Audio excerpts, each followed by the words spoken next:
بسم اللہ الرحمن الرحیم۔ السلام علیکم۔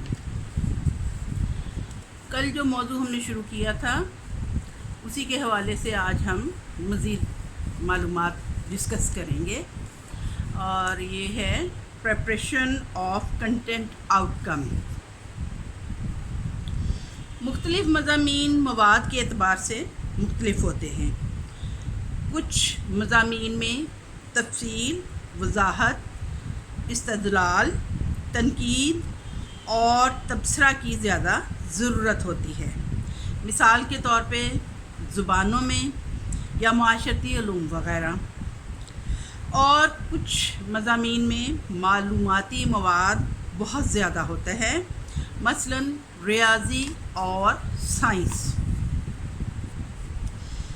کہیں مواد کا بیانیہ انداز ہوتا ہے اور کہیں مواد جو ہے وہ عددی قسم کا ہوتا ہے، کہیں تصویروں، نقشوں، گرافس والی بات ہوتی ہے، تو کہیں کلیہ، مساوات اور قانون کی شکل میں مواد ہوتا ہے۔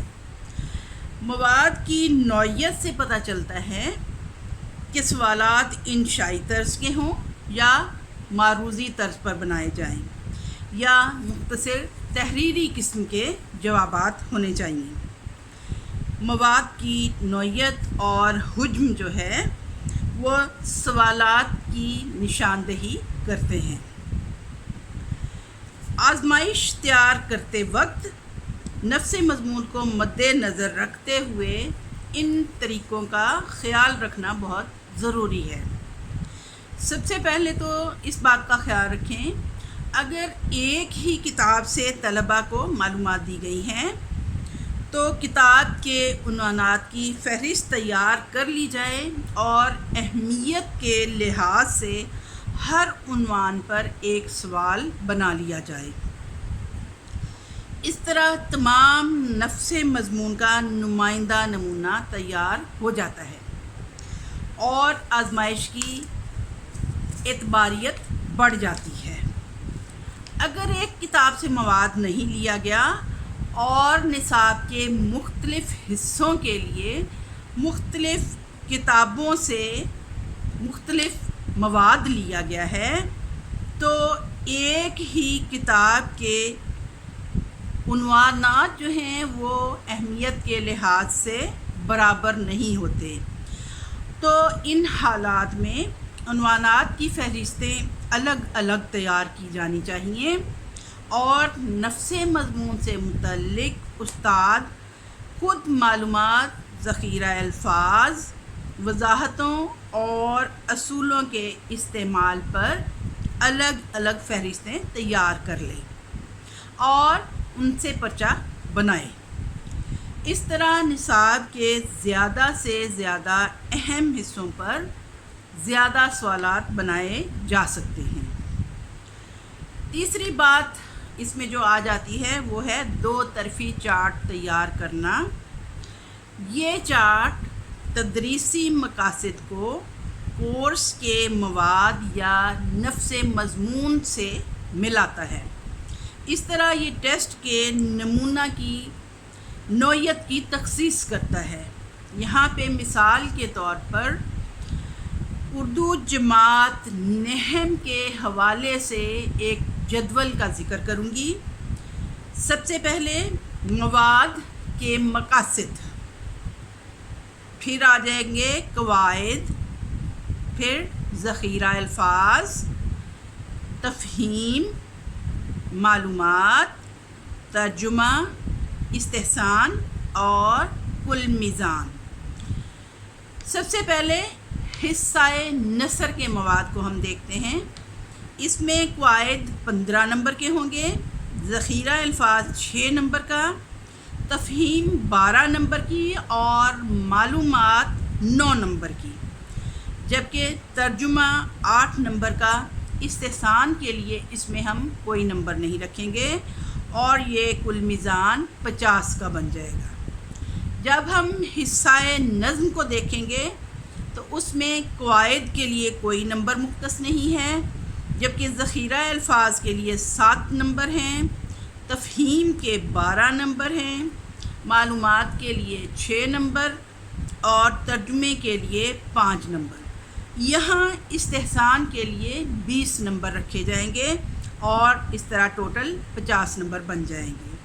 اب جب ہم حصہ نثر اور حصہ نظم کو ملا کے کل نمبر دیکھتے ہیں تو قواعد کے لیے 15 نمبر مختص ہوئے، ذخیرہ الفاظ کے لیے ٹوٹل 13 نمبر، تفہیم کے لیے 24 نمبر، جبکہ معلومات کے لیے 15 نمبر اور ترجمے کے لیے 13 نمبر، جبکہ استحسان کے لیے 20 نمبر، اور اس طرح سے 100 نمبر کا پیپر بن جاتا ہے۔ The test constructed by teacher may be classified as objective type or essay type test, which may be subdivided into the basic types of test items: objective type test, supply type, short answers and completion, selection type, true false or alternative responses, matching or multiple choice, essay test, extended response and restricted response.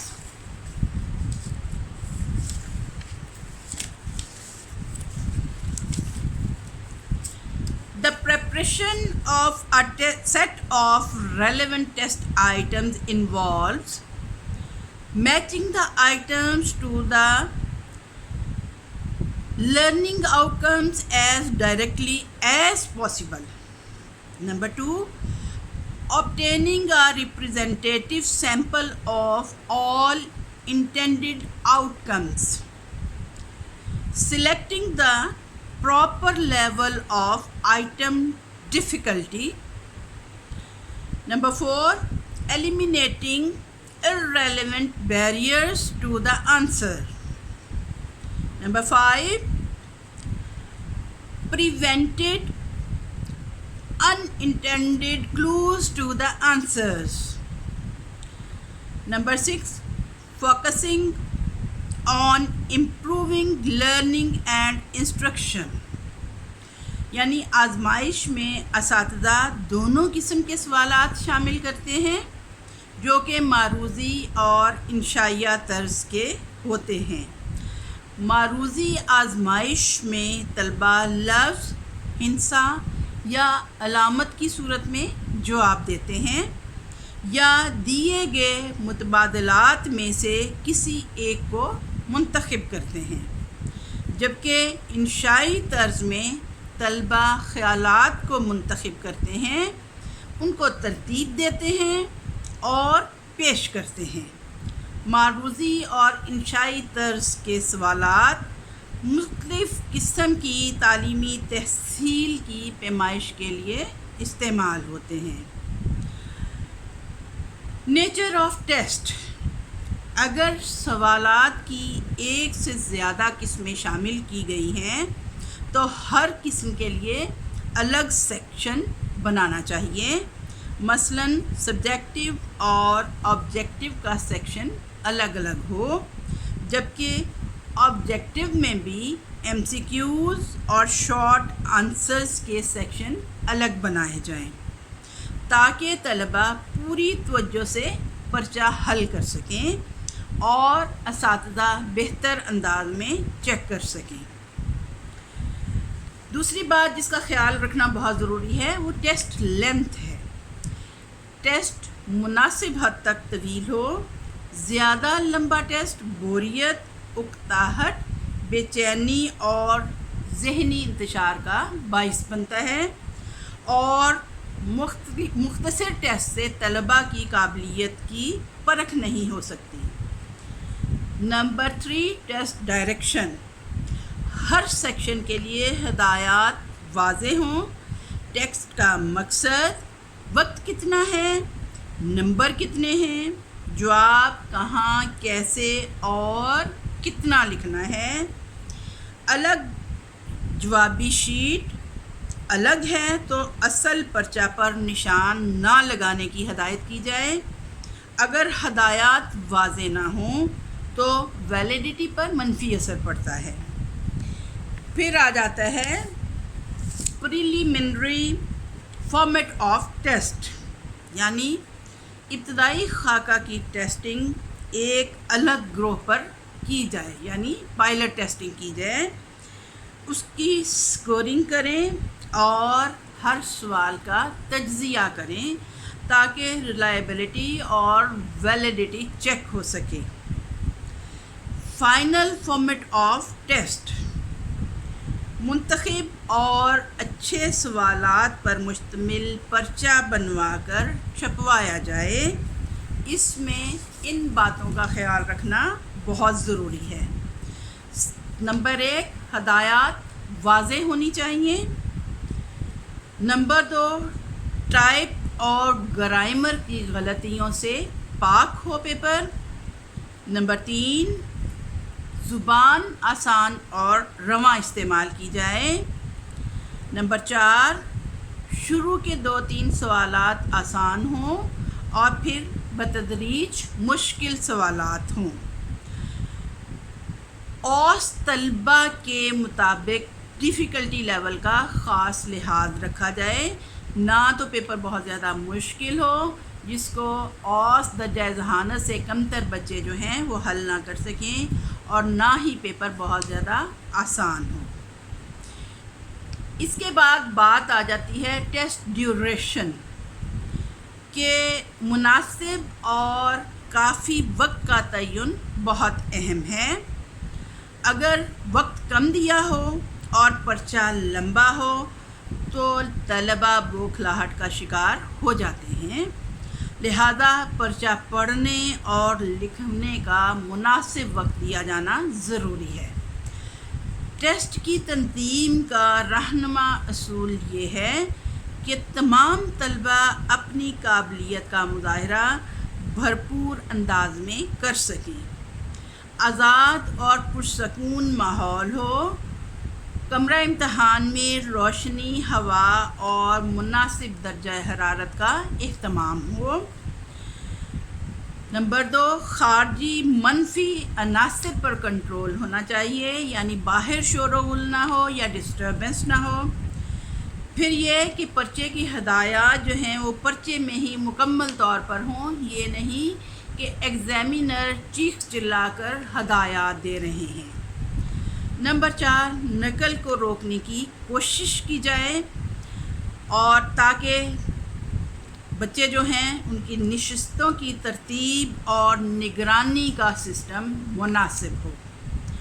Number 5، پرچے کے مختلف version ہوں، اس طرح نقل کا control کیا جا سکتا ہے اور نقل نہیں ہو سکے گی۔ اب آ جاتی ہے ٹیسٹ سکورنگ۔ طویل سوال کے مختلف حصوں کے نمبر مختص کیے جائیں، ہر حصے کو پورا ایوارڈ ملے۔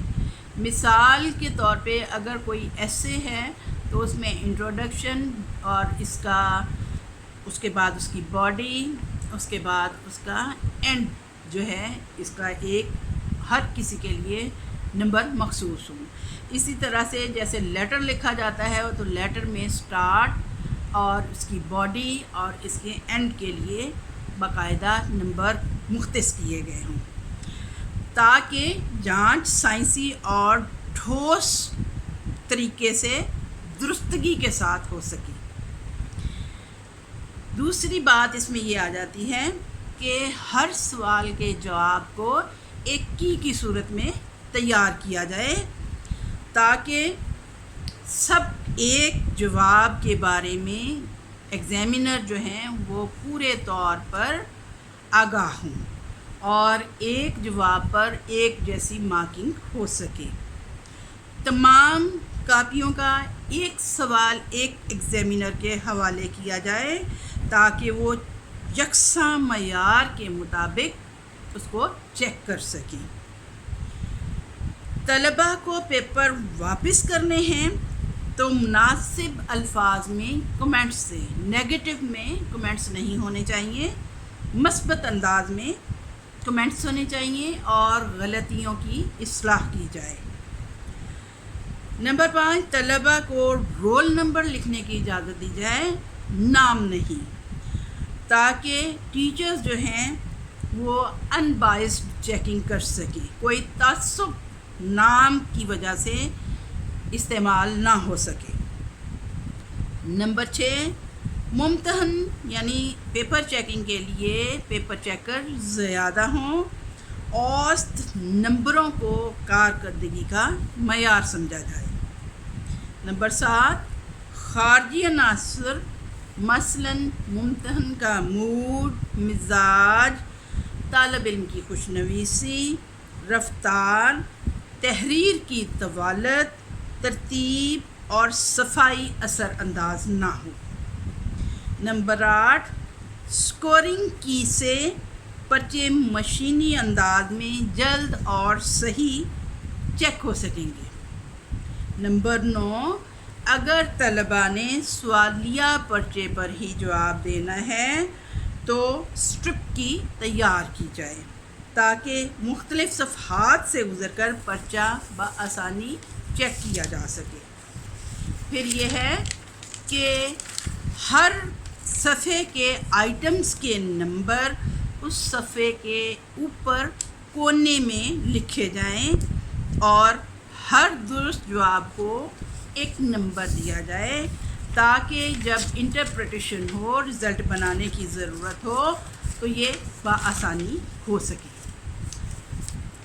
امید ہے اس ٹاپک کو آپ نے اچھے طریقے سے سمجھ لیا ہوگا اور انشاءاللہ یہ آپ کے لیے مددگار ثابت ہوگا۔ اوکے، تھینک یو، اللہ حافظ۔